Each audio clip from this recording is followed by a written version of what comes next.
America ਦੇ ਰਾਸ਼ਟਰਪਤੀ ਦੀਆਂ ਚੋਣਾਂ ਵਿੱਚ ਪਈਆਂ ਇਲੈਕਟੋਰਲ ਵੋਟਾਂ ਨੂੰ ਤਸਦੀਕ ਕਰਨ ਦੀ ਪ੍ਰਕਿਰਿਆ ਜਾਰੀ ਹੈ। ਡੋਨਲਡ ਟਰੰਪ ਸਮਰਥਕਾਂ ਦਾ ਕੈਪੀਟਲ ਹਿੱਲ ਬਿਲਡਿੰਗ ਦੇ ਵਿੱਚ ਜੰਮ ਕੇ ਹੰਗਾਮਾ ਜਿਹੜਾ ਹੈ ਉਹ ਵੇਖਣ ਨੂੰ ਮਿਲਿਆ। ਸੋ ਡੋਨਲਡ ਟਰੰਪ ਸਮਰਥਕਾਂ ਵੱਲੋਂ ਕੈਪੀਟਲ ਹਿੱਲ ਬਿਲਡਿੰਗ ਵਿੱਚ ਜੰਮ ਕੇ ਹੰਗਾਮਾ ਕੀਤਾ ਗਿਆ ਹੈ ਔਰ ਇੱਥੇ ਫਾਇਰਿੰਗ ਵੀ ਫਿਰ ਹੋਈ ਹੈ ਔਰ ਫਾਇਰਿੰਗ ਵਿੱਚ ਇੱਕ ਔਰਤ ਦੀ ਮੌਤ ਹੋਣ ਦੀ ਖਬਰ ਆ ਰਹੀ ਹੈ, ਕਈਆਂ ਦੇ ਜ਼ਖਮੀ ਹੋਣ ਦੀ ਜਾਣਕਾਰੀ ਮਿਲ ਰਹੀ ਹੈ। ਹੰਗਾਮੇ ਤੋਂ ਬਾਅਦ ਵਾਸ਼ਿੰਗਟਨ ਡੀਸੀ ਦੇ ਵਿੱਚ ਫਿਲਹਾਲ ਕਰਫਿਊ ਲਗਾ ਦਿੱਤਾ ਗਿਆ। ਸੋ ਹਾਲਾਤ ਇੱਥੇ ਤਣਾਅਪੂਰਨ ਬਣੇ ਨੇ। ਫੇਸਬੁੱਕ ਨੇ ਫਿਲਹਾਲ ਸਮਰਥਕਾਂ ਨੂੰ ਸੰਬੋਧਨ ਕਰਨ ਵਾਲਾ ਟਰੰਪ ਦਾ ਵੀਡੀਓ ਹਟਾ ਦਿੱਤਾ ਹੈ। ਦੱਸਦੀ ਕਿ ਜੋ ਬਾਈਡਨ ਨੇ ਕੈਪੀਟਲ ਹਿੱਲ ਬਿਲਡਿੰਗ ਹੰਗਾਮੇ ਨੂੰ ਦੇਸ਼ ਧਰੋਹ ਕਰਾਰ ਦਿੱਤਾ ਹੈ। ਸੋ ਹਾਲਾਤ ਇੱਥੇ ਤਣਾਅਪੂਰਨ ਬਣੇ ਨੇ ਤੇ ਹੁਣ ਕਰਫਿਊ ਜਿਹੜਾ ਹੈ ਲਗਾ ਦਿੱਤਾ ਗਿਆ ਹੈ ਤੇ ਫਾਇਰਿੰਗ ਵੀ ਹੋਈ ਹੈ ਜਿਸ ਵਿੱਚ ਇੱਕ ਔਰਤ ਦੀ ਮੌਤ ਹੋਣ ਦੀ ਖਬਰ ਹੈ, ਕਈਆਂ ਦੇ ਜ਼ਖਮੀ ਹੋਣ ਦੀ ਜਾਣਕਾਰੀ ਮਿਲ ਰਹੀ ਹੈ। ਦੱਸ ਦਈਏ ਕਿ ਅਮਰੀਕਾ ਦੇ ਰਾਸ਼ਟਰਪਤੀ ਦੀਆਂ ਚੋਣਾਂ ਵਿੱਚ ਪਈਆਂ ਇਲੈਕਟੋਰਲ ਵੋਟਾਂ ਨੂੰ ਤਸਦੀਕ ਕਰਨ ਦੀ ਜੋ ਪ੍ਰਕਿਰਿਆ ਜਾਰੀ ਹੈ ਤੇ ਇਸ ਨੂੰ ਲੈ ਕੇ ਡੋਨਲਡ ਟਰੰਪ ਸਮਰਥਕਾਂ ਵੱਲੋਂ ਕੈਪੀਟਲ ਹਿੱਲ ਬਿਲਡਿੰਗ ਦੇ ਵਿੱਚ ਜੰਮ ਕੇ ਹੰਗਾਮਾ ਕੀਤਾ ਗਿਆ ਔਰ ਇੱਥੇ ਫਿਰ ਫਾਇਰਿੰਗ ਹੋਈ ਔਰ ਇਸ ਫਾਇਰਿੰਗ ਦੇ ਵਿੱਚ ਇੱਕ ਔਰਤ ਦੀ ਮੌਤ ਹੋਣ ਦੀ ਖਬਰ ਹੈ ਔਰ ਕਈ ਲੋਕ ਜ਼ਖਮੀ ਹੋਏ ਦੱਸੇ ਜਾ ਰਹੇ ਨੇ। ਹੰਗਾਮੇ ਤੋਂ ਬਾਅਦ ਵਾਸ਼ਿੰਗਟਨ ਡੀਸੀ ਦੇ ਵਿੱਚ ਕਰਫਿਊ ਲਗਾ ਦਿੱਤਾ ਗਿਆ ਹੈ। ਦੱਸ ਦਈਏ ਕਿ ਫੇਸਬੁੱਕ ਨੇ ਸਮਰਥਕਾਂ ਨੂੰ ਸੰਬੋਧਨ ਕਰਨ ਵਾਲਾ ਟਰੰਪ ਦਾ ਵੀਡੀਓ ਫਿਲਹਾਲ ਹਟਾ ਦਿੱਤਾ ਹੈ। इस पूरी घटना तो बाद जो कुछ भी होया, जो हालात बने, जो बाइडन ने कैपिटल हिल बिल्डिंग हंगामे नूं देश धरोह करार दिता है। ਸਾਡੇ ਨਾਲ ਸਰ ਸਹਿਯੋਗੀ ਸੁਖਪਾਲ ਧਨੋਆ ਜੀ ਜੁੜ ਚੁੱਕੇ ਨੇ, ਉਹਨਾਂ ਦੇ ਨਾਲ ਗੱਲ ਕਰਦੇ ਹਾਂ। ਸੁਖਪਾਲ ਜੀ, ਜੋ ਤਸਵੀਰਾਂ ਅਸੀਂ ਵੇਖ ਰਹੇ ਹਾਂ ਕਿ ਹਾਲਾਤ ਖਾਸੇ ਤਣਾਅਪੂਰਨ ਬਣੇ ਨੇ, ਆਖਿਰ ਅਜਿਹੀ ਸਥਿਤੀ ਉਤਪੰਨ ਹੀ ਕਿਉਂ ਹੋਈ? ਜੀ ਰਾਧਾ, ਐਕਚੁਅਲੀ 3 ਨਵੰਬਰ ਜਦੋਂ ਦੀਆਂ ਇਹ ਚੋਣਾਂ ਹੋਈਆਂ ਨੇ ਉਸ ਤੋਂ ਬਾਅਦ ਪ੍ਰੈਜ਼ੀਡੈਂਟ ਡੋਨਲਡ ਟਰੰਪ ਕਿਉਂਕਿ ਪਪੂਲਰ ਵੋਟਾਂ ਦੇ ਵਿੱਚ ਵੀ ਤੇ ਉਸ ਤੋਂ ਬਾਅਦ ਜਿਹੜੀਆਂ ਇਲੈਕਟਰਲ ਵੋਟਾਂ ਨੇ ਉਹਨਾਂ ਦੇ ਵਿੱਚ ਵੀ ਹਾਰ ਗਏ ਨੇ, ਪਰ ਉਹ ਆਪਣੀ ਹਾਰ ਮੰਨਣ ਨੂੰ ਤਿਆਰ ਨਹੀਂ ਗਏ। ਲਗਾਤਾਰ ਪ੍ਰੈਜ਼ੀਡੈਂਟ ਡੋਨਲਡ ਟਰੰਪ ਵੱਲੋਂ ਇਹ ਕਿਹਾ ਜਾ ਰਿਹਾ ਹੈ ਕਿ ਇਹਨਾਂ ਚੋਣਾਂ ਦੇ ਵਿੱਚ ਹੇਰਾਫੇਰੀ ਹੋਈ ਆ ਔਰ ਲਗਾਤਾਰ ਉਹਨਾਂ ਵੱਲੋਂ ਅਦਾਲਤਾਂ ਦੇ ਵਿੱਚ ਕੇਸ ਕੀਤੇ ਗਏ ਜਿਨ੍ਹਾਂ ਦੇ ਵਿੱਚੋਂ ਉਹ ਹਾਰ ਗਏ ਨੇ। ਹੁਣ ਰੀਸੈਂਟਲੀ ਜਦੋਂ ਜਾਰਜੀਆ ਦੇ ਵਿੱਚ 2 ਸੈਨੇਟਰਸ ਦੀਆਂ ਚੋਣਾਂ ਹੋ ਰਹੀਆਂ ਸੀ ਤਾਂ ਉੱਥੇ ਵੀ ਉਹਨਾਂ ਨੇ ਜਾਰਜੀਆ ਦੇ ਜਿਹੜੇ ਉੱਥੋਂ ਦੇ ਸੈਕਟਰੀ ਆਫ ਸਟੇਟ ਨੇ ਉਹਨਾਂ ਨੇ ਕਿਹਾ ਕਿ ਤੁਸੀਂ ਮੈਨੂੰ 11,870 ਵੋਟਾਂ ਲੱਭ ਕੇ ਦਿਓ। ਸਿਰਫ ਇਹ ਹੀ ਨਹੀਂ, ਪ੍ਰੈਜ਼ੀਡੈਂਟ ਡੋਨਲਡ ਟਰੰਪ ਨੇ ਹੁਣ ਜਦੋਂ ਕਾਲਜ ਇਲੈਕਟਰਲ ਵੋਟਾਂ ਨੂੰ US ਕੈਪੀਟਲ ਦੇ ਉੱਤੇ ਤਸਦੀਕ ਕੀਤਾ ਜਾਣਾ ਹੈ ਤਾਂ ਆਪਣੇ ਹਮਾਇਤੀਆਂ ਨੂੰ ਵੱਡੀ ਗਿਣਤੀ ਦੇ ਵਿੱਚ ਸੱਦਾ ਦਿੱਤਾ ਸੀ ਕਿ ਉਹ ਸੇਵ ਅਮਰੀਕਾ ਮਾਰਚ ਦੇ ਨਾਂ ਹੇਠ ਵਾਸ਼ਿੰਗਟਨ DC 'ਚ ਇਕੱਠੇ ਹੋਣ, ਜੋ ਕੱਲ ਰਾਤ ਤੋਂ ਉੱਥੇ ਹਜ਼ਾਰਾਂ ਦੀ ਗਿਣਤੀ ਵਿੱਚ ਵਾਈਟ ਹਾਊਸ ਦੇ ਸਾਹਮਣੇ ਇਕੱਠੇ ਹੋ ਗਏ ਸਨ। ਔਰ ਉਸ ਤੋਂ ਬਾਅਦ ਉੱਥੇ ਪ੍ਰੈਜ਼ੀਡੈਂਟ ਡੋਨਲਡ ਟਰੰਪ ਨੇ ਖੁਦ ਉਹਨਾਂ ਦੀ ਵੱਡੀ ਰੈਲੀ ਨੂੰ ਸੰਬੋਧਨ ਕੀਤਾ ਜਿੱਥੇ ਉਹਨਾਂ ਨੇ ਨਾ ਸਿਰਫ ਆਪਣੇ ਵਿਰੋਧੀਆਂ ਤੇ ਹਮਲੇ ਕੀਤੇ ਬਲਕਿ ਉਹਨਾਂ ਨੇ ਆਪਣੀ ਪਾਰਟੀ ਦੇ ਕਾਂਗਰਸਮੈਨ, ਸੈਨੇਟਰਸ ਤੇ ਉਹਨਾਂ ਦੇ ਉੱਪਰ ਵੀ ਹਮਲੇ ਕੀਤੇ ਕਿ ਇਹ ਮੇਰੀ ਸਪੋਰਟ ਨਹੀਂ ਕਰ ਰਹੇ। ਔਰ ਜਿਸ ਤਰ੍ਹਾਂ ਦੀ ਉਹਨਾਂ ਦੀ ਸਪੀਚ ਸੀ ਉਸ ਤੋਂ ਉਹਨਾਂ ਆਏ ਹੋਏ ਸਮਰਥਕਾਂ ਦਾ ਉਤਸ਼ਾਹਿਤ ਹੋਣਾ, ਉਤੇਜਕ ਹੋਣਾ ਸੁਭਾਵਿਕ ਸੀ। ਉਸ ਤੋਂ ਬਾਅਦ ਜਦੋਂ ਇਹ ਚੋਣ ਪ੍ਰਕਿਰਿਆ ਜਿਹੜੀ ਤਸਦੀਕ ਕੀਤੀ ਜਾਣੀ ਸੀ 1 ਵਜੇ US ਕੈਪੀਟਲ ਤੇ ਸ਼ੁਰੂ ਹੋਈ ਤਾਂ ਇਹ ਲੋਕ 1 ਤੋਂ 1:30 ਵਜੇ ਦੇ ਵਿੱਚ US ਕੈਪੀਟਲ ਤੇ ਪਹੁੰਚ ਗਏ।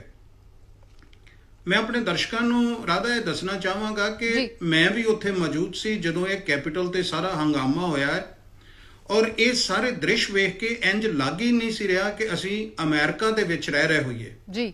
ਔਰ ਇਹ ਸਿਰਫ ਮੈਂ ਨਹੀਂ ਕਹਿ ਰਿਹਾ ਬਲਕਿ ਅਮਰੀਕਾ ਦੇ ਵੱਡੇ ਚੈਨਲ ਜਿਹੜੇ ਨੇ CNN, ਬਾਕੀ ਜਿੰਨੇ ਵੀ ਚੈਨਲ ਨੇ ਉਹਨਾਂ ਨੇ ਇਹ ਦਾਅਵਾ ਕੀਤਾ ਹੈ ਔਰ ਐਂਕਰ ਇੱਥੋਂ ਦੇ ਕਹਿ ਰਹੇ ਨੇ ਕਿ ਇਹ ਦ੍ਰਿਸ਼ ਇਸ ਤਰ੍ਹਾਂ ਨੇ ਜਿਵੇਂ ਕਿਸੇ 3rd ਵਰਲਡ ਕੰਟਰੀਜ਼ ਦੇ ਵਿੱਚ ਇਹ ਸਾਰਾ ਕੁਝ ਹੋ ਰਿਹਾ ਹੋਵੇ। ਔਰ ਇਹਨਾਂ ਲੋਕਾਂ ਨੇ ਬੈਰੀਕੇਡ ਤੋੜ ਕੇ ਜਿਹੜੀ US ਸਿਕਿਉਰਿਟੀ ਸੀ, ਜਿਹੜੀ US ਕੈਪੀਟਲ ਦੀ ਪੁਲਿਸ ਸੀ ਉਹਨਾਂ ਦੇ ਨਾਲ ਹੱਥੋਂ ਪਾਈ ਕਰਕੇ US ਕੈਪੀਟਲ ਦੇ ਅੰਦਰ ਚਲੇ ਗਏ ਜਿੱਥੇ ਉਹਨਾਂ ਨੇ ਦੋਨਾਂ ਸਦਨਾਂ ਦੇ ਚੈਂਬਰਸ ਦੇ ਉੱਪਰ ਕਬਜ਼ਾ ਕਰ ਲਿਆ।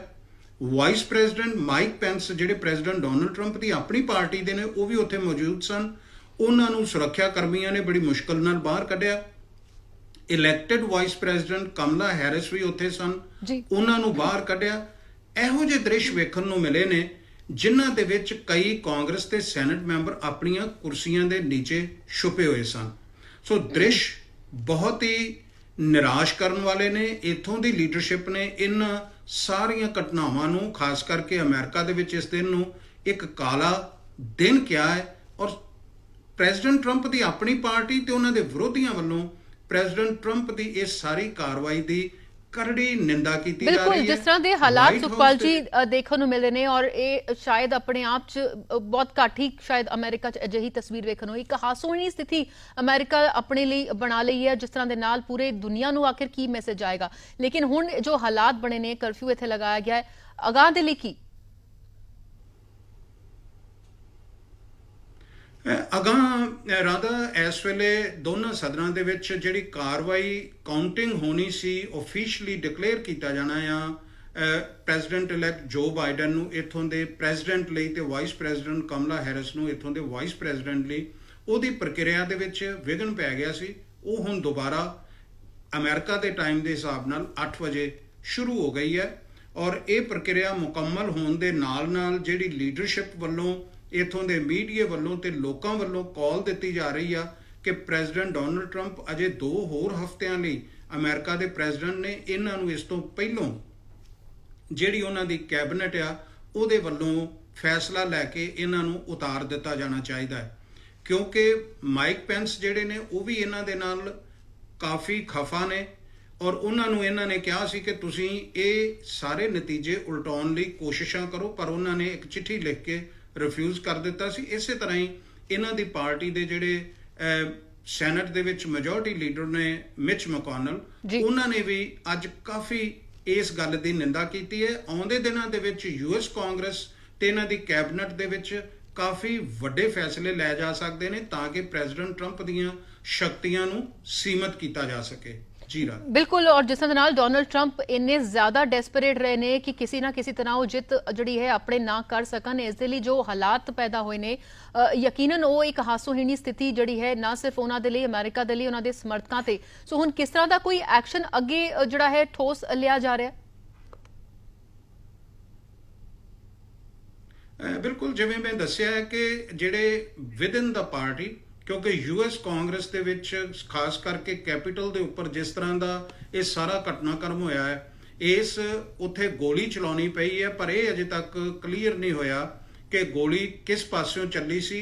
ਹਥਿਆਰਬੰਦ ਜਿਹੜੇ ਟਰੰਪ ਹਮੈਤੀ ਨੇ ਵੱਡੀ ਗਿਣਤੀ ਦੇ ਵਿੱਚ ਮਾਰੂ ਹਥਿਆਰ ਲੈ ਕੇ ਯੂਐਸ ਕੈਪੀਟਲ ਤੇ ਪਹੁੰਚੇ ਸਨ, ਜਿਸ ਦੇ ਵਿੱਚ ਇੱਕ ਔਰਤ ਦੀ ਮੌਤ ਹੋਈ ਹੈ, ਇੱਕ ਸੁਰੱਖਿਆ ਕਰਮਚਾਰੀ ਜ਼ਖਮੀ ਦੱਸਿਆ ਜਾ ਰਿਹਾ ਹੈ ਤੇ ਕਈ ਹੋਰ ਜ਼ਖਮੀ ਹੋਏ ਨੇ। ਅਜਿਹੀ ਹਾਸੋਹੀਣੀ ਸਥਿਤੀ ਜਿਸ ਤਰ੍ਹਾਂ ਦੀ ਅਮਰੀਕਾ ਨੂੰ ਇਸ ਵੇਲੇ ਨਮੋਸ਼ੀ ਦਾ ਸਾਹਮਣਾ ਕਰਨਾ ਪਿਆ ਹੈ, ਇਹਦੇ ਲਈ ਕੋਈ ਵੱਡੇ ਫੈਸਲੇ ਨੇ ਜਿਨ੍ਹਾਂ ਦੇ ਵਿੱਚ ਪ੍ਰੈਜ਼ੀਡੈਂਟ ਡੋਨਲਡ ਟਰੰਪ ਨੂੰ ਆਉਂਦੇ 15 ਦਿਨਾਂ ਲਈ ਗੱਦੀ ਤੋਂ ਲਾਉਣ ਜਾਂ ਉਹਨਾਂ ਦੀਆਂ ਸ਼ਕਤੀਆਂ ਨੂੰ ਸੀਮਤ ਕਰਨ। ਜਿਵੇਂ ਮੈਂ ਦੱਸਿਆ ਕਿ president Donald Trump, first lady Melania Trump ਦੀ ਜਿਹੜੀ ਚੀਫ ਆਫ ਸਟਾਫ ਸੀ, ਉਹ ਵੀ ਰਿਜ਼ਾਈਨ ਕਰ ਗਏ ਨੇ। ਅੱਜ ਇਹ ਕੰਸੋਆਂ ਵਾਈਟ ਹਾਊਸ ਤੋਂ ਆ ਰਹੀਆਂ ਨੇ ਕਿ ਪ੍ਰੈਜ਼ੀਡੈਂਟ ਡੋਨਲਡ ਟਰੰਪ ਦੇ ਜਿਹੜੇ ਨੈਸ਼ਨਲ ਸਿਕਿਉਰਿਟੀ ਐਡਵਾਈਜ਼ਰ ਨੇ ਉਹ ਰਿਜ਼ਾਈਨ ਕਰਨ ਦੀ ਪਲੈਨਿੰਗ ਕਰ ਰਹੇ ਨੇ ਔਰ ਉਹਨਾਂ ਦੀ ਆਪਣੀ ਪਾਰਟੀ ਦੇ ਵਿੱਚ ਬਹੁਤ ਜ਼ਿਆਦਾ ਨਿਰਾਸ਼ਾ ਹੈ ਕਿ ਇਹ ਪਾਰਟੀ ਜਿਹੜੀ ਰਿਪਬਲਿਕਨ ਪਾਰਟੀ ਸੀ ਉਹਨੂੰ ਬੜੀ ਵੱਡੀ ਢਾਹ ਲੱਗੀ ਹੈ। ਸੋ ਆਉਂਦੇ ਦਿਨਾਂ ਦੇ ਵਿੱਚ 1-2 ਦਿਨਾਂ ਦੇ ਵਿੱਚ ਕਾਫੀ ਅਹਿਮ ਫੈਸਲੇ ਲੈ ਜਾਣੇ ਨੇ। ਫਿਲਹਾਲ ਕਾਂਗਰਸ ਤੇ ਸੈਨੇਟ ਇਹਨਾਂ ਨਤੀਜਿਆਂ ਨੂੰ ਤਸਦੀਕ ਕਰਨ ਦੇ ਵਿੱਚ ਲੱਗੀ ਹੋਈ ਹੈ ਜਿਹਨੂੰ ਪ੍ਰੈਜ਼ੀਡੈਂਟ ਡੋਨਲਡ ਟਰੰਪ ਬਦਲਵਾਉਣਾ ਚਾਹੁੰਦੇ ਨੇ। ਜੀ ਬਹੁਤ ਬਹੁਤ ਸ਼ੁਕਰੀਆ ਸੁਖਪਾਲ ਜੀ ਫਿਲਹਾਲ ਦੀ ਇਸ ਸਾਰੀ ਵਿਸਥਾਰ ਜਾਣਕਾਰੀ ਲਈ। ਸੋ ਹਾਲਾਤ ਤਣਾਅਪੂਰਨ ਇੱਥੇ ਬਣੇ ਨੇ, ਫਿਲਹਾਲ ਇੱਥੇ ਕਰਫਿਊ ਲਗਾ ਦਿੱਤਾ ਗਿਆ ਹੈ, ਲੇਕਿਨ ਹੁਣ ਆਉਣ ਵਾਲੇ 1-2 ਦਿਨਾਂ ਵਿੱਚ ਕੋਈ ਠੋਸ ਫੈਸਲੇ ਲਏ ਜਾਣ ਦੀ ਇੱਥੇ ਉਮੀਦ ਹੈ।